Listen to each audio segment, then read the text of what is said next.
హల్లెలూయా. ప్రభునందు ప్రియ దేవుని జనాంగమా, ప్రతి ఉదయం దేవునితో అనే ఆధ్యాత్మిక కార్యక్రమానికి మిమ్మలను ప్రేమతో ఆహ్వానిస్తూ ఉన్నాను. నేటి వాక్య ధ్యానముగా సామెతల గ్రంథము 2వ అధ్యాయము 8వ వచనము నుండి 12వ వచనం వరకు దేవుని వాక్యాన్ని చదువుకొని ధ్యానం చేసుకుందాం. న్యాయము తప్పిపోకుండా ఆయన కనిపెట్టును, తన భక్తుల ప్రవర్తనను ఆయన కాచును. అప్పుడు నీతి న్యాయములను, యథార్థతను, ప్రతి సన్మార్గమును నీవు తెలుసుకొందువు. జ్ఞానము నీ హృదయమున చొచ్చును, తెలివి నీకు మనోహరముగా ఉండును. బుద్ధి నిన్ను కాపాడును, వివేచన నీకు కావలి కాయను. అది దుష్టుల మార్గము నుండి, మూర్ఖముగా మాటలాడు వారి చేతిలో నుండి నిన్ను రక్షించును. ఆమేన్. ప్రభునందు ప్రియ దేవుని జనాంగమా, చదవబడిన లేఖనము నిమిత్తమై ప్రార్థన చేద్దాం. మమ్మల్ని మిక్కిలిగా ప్రేమించుచున్న మా ప్రియ పరలోకపు తండ్రి, మీ ఘనమైన ఉన్నతమైన మనకి స్తోత్రాలయ. మా జీవితంలో మరొక నూతన దినాన్ని చూసే భాగ్యం మీరే మాకు అనుగ్రహించారని నమ్ముచున్నామయ్యా. ఈ ఉదయ కాలమందు మీ దివ్యమైన పరిశుద్ధ లేఖనాలను ధ్యానం చేసే భాగ్యం మా అందరికీ అనుగ్రహించినందుకే స్తోత్రాలు.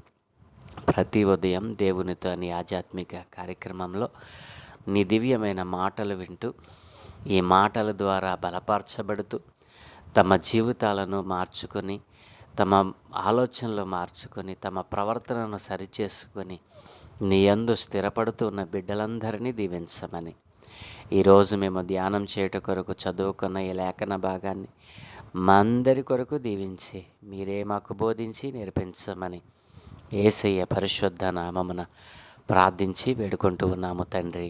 ఆమెన్. ప్రభునందు ప్రియ దేవుని జనాంగమా, నిన్నటి దినాన్న యథార్థవంతులను ఆయన వర్ధిల్ల చేస్తాడు అని దేవుని పిల్లల మనం ధ్యానం చేశాం.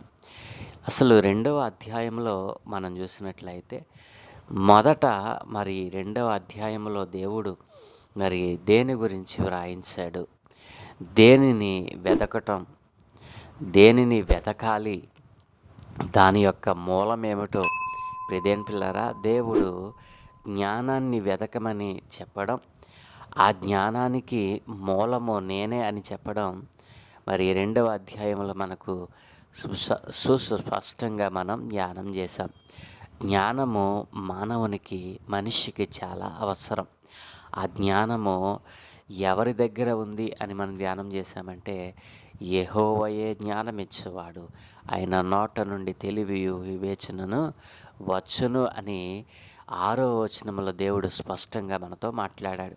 ఇప్పుడు మనిషికి కావాల్సింది ఏమిటి? జ్ఞానం. ఈ జ్ఞానము ఏం చేస్తుంది మరి అని ఆలోచన చేస్తే, జ్ఞానము మనలను మరి దుష్టుని చేతిలో పడకుండా తప్పిస్తుంది.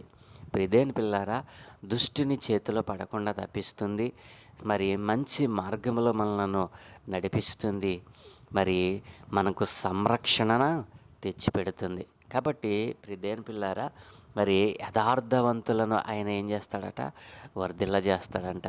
అంటే జ్ఞానం మనలో ఉన్నప్పుడు మరి మనము యథార్థంగా బ్రతుకుతాం, మనలో యథార్థత కనపడుతుంది, మనలో నీతి కనపడుతుంది, మనలో మరి సంరక్షణకు అవసరమైనటువంటి గుణగణాలు అనగా దేవుని యొక్క గుణగణాలు మనం పొందుకోగలం.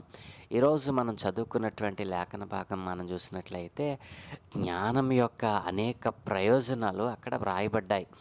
జ్ఞానం యొక్క ప్రయోజనాలు మరియు ఆ జ్ఞానము మనకు ఏమి ప్రబోధిస్తుంది, ఎలా మార్గనిర్దేశం చేస్తుందో మనం చదువుకున్నటువంటి లేఖనాల్లో మనం చూడవచ్చు.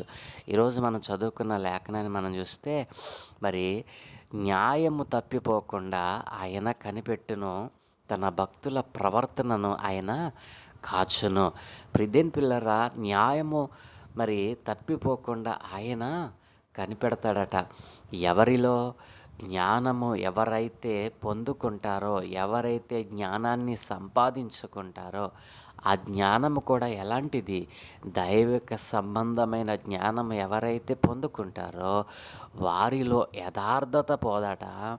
వారి యథార్థతను విడిచిపెట్టరు. అంతేకాదు వారిలో నిత్యము న్యాయము తప్పిపోకుండా ఆయన కనిపెడతాడట. ఆయనే కనిపెడితే ఇంకా ఎక్కడ అన్యాయానికి చోటుంటదండి? ప్రియదేని పిల్లారా, దేవుడే మనలను పట్టించుకుంటే మన జీవితం ఎంత ఉన్నతమైన స్థితిలోనికి వెళుతుందో. మరి దేవుడు అంటున్నాడు కదా, నీవు జ్ఞానమును సంపాదించుకున్నప్పుడు నీవు న్యాయం తప్పిపోకుండా ఆయనే కనిపెడతాడట. అంతేకాదు ప్రవర్తనను ఆయన కాస్తాడట. జ్ఞానము కలిగిన వాని ప్రవర్తన మరి న్యాయము తప్పిపోకుండా దేవుడే కాపాడతాడట. ఆయనే కాస్తాడటండి. ఎంత గొప్ప భాగ్యమండి! జ్ఞానం సంపాదించుకున్న వ్యక్తికి దేవుడు ఎన్ని ప్రయోజనాలను చేకూర్చుతూ ఉన్నాడో.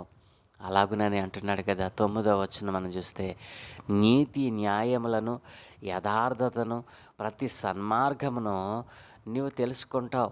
ఎప్పుడు? నీవు జ్ఞానాన్ని సంపాదించినప్పుడు, ఆ జ్ఞానానికి మూలమైన దేవుని యందు భయభక్తులు నిలిపినప్పుడు, అసలు ఆ జ్ఞానం ఇచ్చేవాడు యెహోవాయే అని నువ్వు తెలుసుకున్నప్పుడు, నా ప్రియ దేవుని పిల్లలారా, యథార్థత నీలో మరి ఉంటుంది, న్యాయము నీలో ఉంటుంది, మరి నీ ప్రవర్తన సరిగా ఉంటుంది. అప్పుడు ఏం తెలుసుకుంటావట? నీతి న్యాయములను యథార్థతను ప్రతి సన్మార్గమును కూడా నీవు తెలుసుకున్నవాడిగా, తెలుసుకున్న దానివిగా మారతావు. నీతి న్యాయములు, యథార్థత, ప్రతి సన్మార్గము, ఇవన్నీ మనకు ఎక్కడ దొరుకుతాయి? పరిశుద్ధ గ్రంథములో లోనే మనకు దొరుకుతాయి. ఆ పరిశుద్ధ గ్రంథములో ఉన్న మాట, పరిశుద్ధ గ్రంథములో ఉన్న దేవుడు వీటన్నిటిని మనకు మరి అనుగ్రహిస్తాడు. నా ప్రియ దేవుని పిల్లలారా, ఈ లోకంలో మనం జీవిస్తున్నప్పుడు మనకేం కావాలి? మంచి జ్ఞానముతో ఎలా నడవాలో, ఎదుటి వ్యక్తితో ఎలా ప్రవర్తించాలో, ఎదుటి వ్యక్తిని ఎలా గౌరవించాలో, ఎదుటి వ్యక్తిని ఎలా మంచి మార్గంలో నడిపించాలో, ఇవన్నీ కూడా జ్ఞానం కలిగిన వానికి దేవుడు అనుగ్రహిస్తాడట.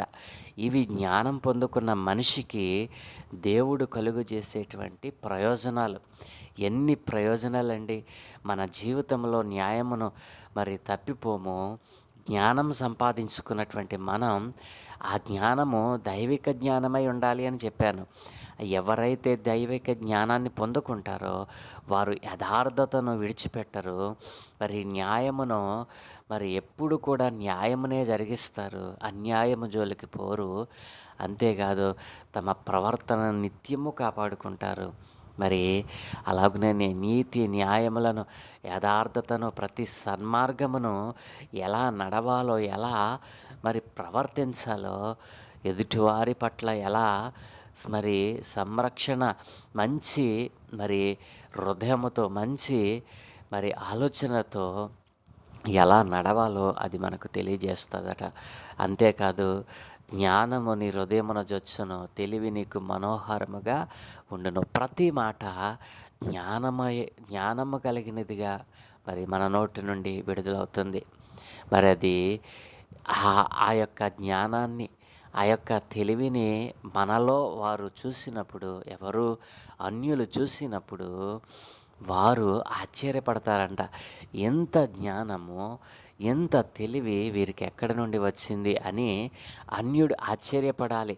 నా ప్రియదేవుని పిల్లలారా, భక్తి చేశామంటే కాదు, రక్షణ పొందుకున్నామంటే సరిపోదు.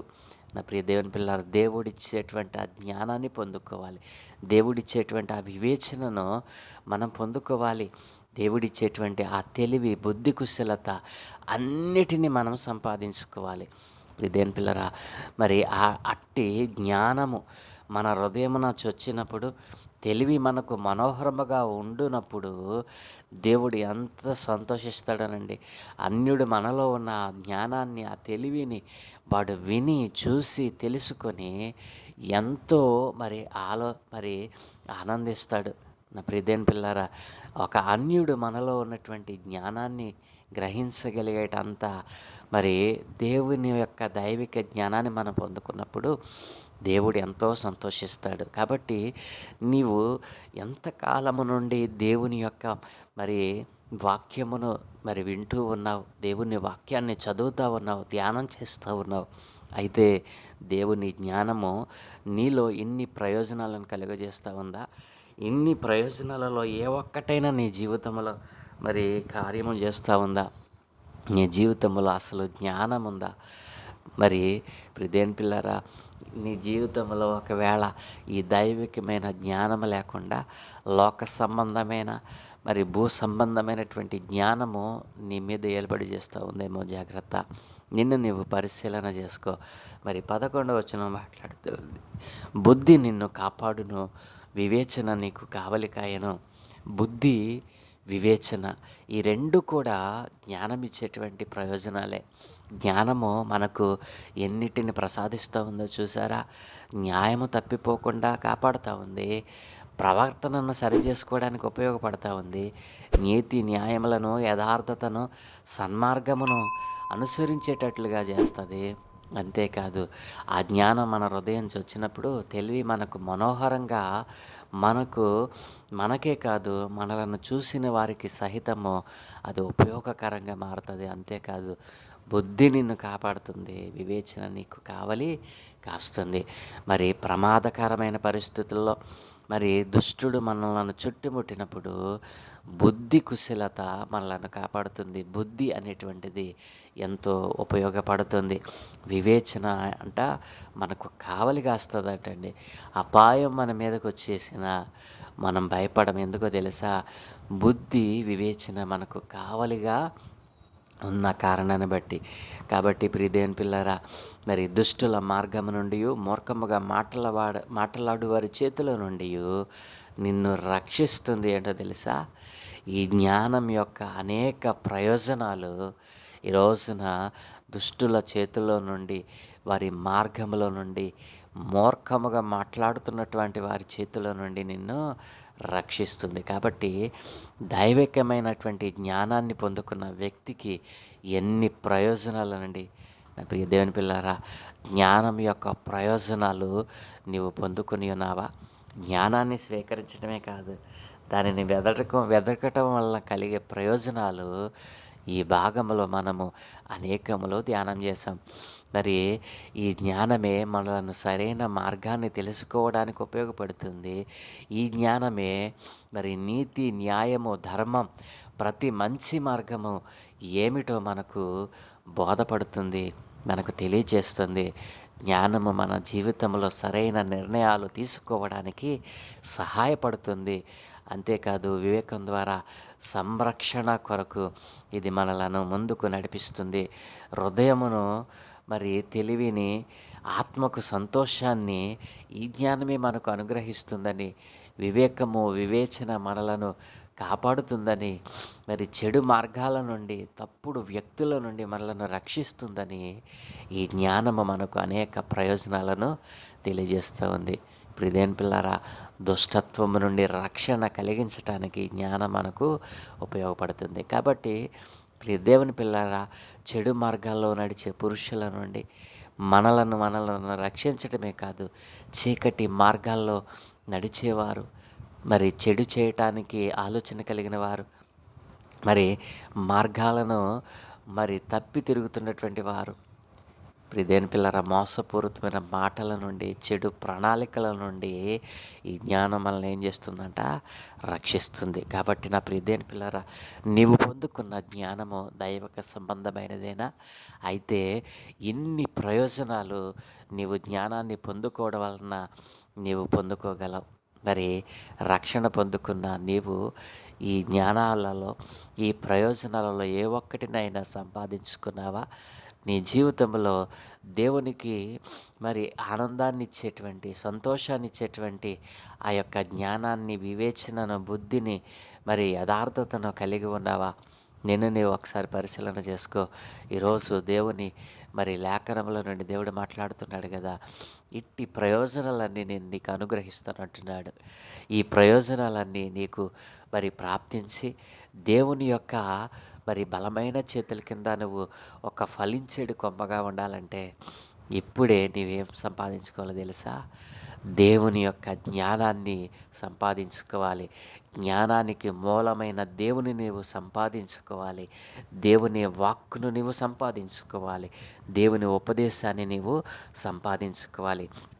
అవి నిన్ను ఎక్కడికి నడిపిస్తాయంటే, ప్రియ దేవుని పిల్లారా, నిన్ను ఉన్నతమైన స్థితిలోనికి వర్ధిల్ల చేస్తాడట. నీకు కావలి కాస్తాడట. మరి ఆయనే నీతి, న్యాయ, యథార్థతలను సన్మార్గమందు ఆయన మనలను నడిపిస్తాడు. అట్టి కృప దేవుడు మీ అందరికీ అనుగ్రహించునుగాక. ఆమేన్. దయగలిగిన తండ్రి, కృపగలిగిన దేవ, మీ ఘనమైన ఉన్నతమైన నామానికి స్తోత్రాలయ.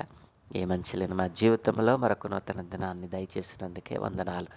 అవును తండ్రి, జ్ఞానము సంపాదించుకున్న వానికి నైనా మీరిచ్చే ప్రయోజనాలు అనేకములు ఉన్నాయి.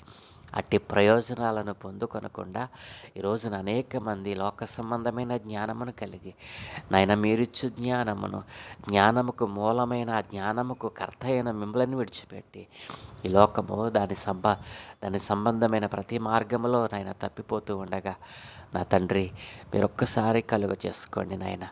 మీ జ్ఞానమును, మీ బుద్ధిని, మీ వివేచనను అయ్యా ఇదిగో తండ్రి, రక్షణ పొందుకున్న వారు సహితము నైనా మరలా దానిని అన్వేషించి దాన్ని పొందుకోవటానికి కృప చూపమని, బుద్ధిహీనంగా దుర్మార్గపు ఆలోచనలతో దుష్టత్వమును నైనా మనస్సు నిండా నింపుకొని నీ వాక్యాన్ని, ఉపదేశాన్ని, జ్ఞానాన్ని త్రోసివేస్తున్నవారు అనేక మంది లోకంలో ఉన్నారయ్యా. అయ్యా ఇదిగో తండ్రి, మీరిచ్చే జ్ఞానం యొక్క ప్రయోజనాలను పొందుకొని అందరూ అంతటా నాయన రక్షణ పొందుకొని నిత్య జీవమునకు వారసులగినట్లుగా మీ కృపా ద్వారములను తెరవమని, ఎందరైతే నాయన మీ జ్ఞానాన్ని తృణీకరించి నాయన చెడిపోతూ ఉన్నారో, పాడైపోతూ ఉన్నారో, లోకముతో అంటుకట్టబడతా ఉన్నారు నాయన, అట్టి వారందరినీ మీ పాదాలు చెందకు తెస్తూ మీ నామానికి మహిమ తెచ్చుకోమని, ఈ రోజునే నాయన జ్ఞానం యొక్క ప్రయోజనాలు ప్రతి ఒక్క బిడ్డ పొందుకోవడానికి ద్వారాలు తెరవమని, అందరినీ అంతటా మీరే రక్షించమని, అందరి ఆత్మలను మీ పాదాలు చెందకు తెస్తూ ఈరోజు నాయన మీరు మాకు ఇచ్చిన ఈ మంచి సమయాన్ని బట్టి మీకే వందనాలు చెల్లిస్తూ ఈ దినం మేము చేయ పనులన్నిటి మీద మీకు కనుదృష్టి ఉంచి మా ప్రయత్నాలను సమస్తమును దీవించమని యేసయ్య పరిశుద్ధ నామమున ప్రార్థించి వేడుకుంటూ ఉన్నాము తండ్రి. ఆమేన్, ఆమేన్, ఆమేన్.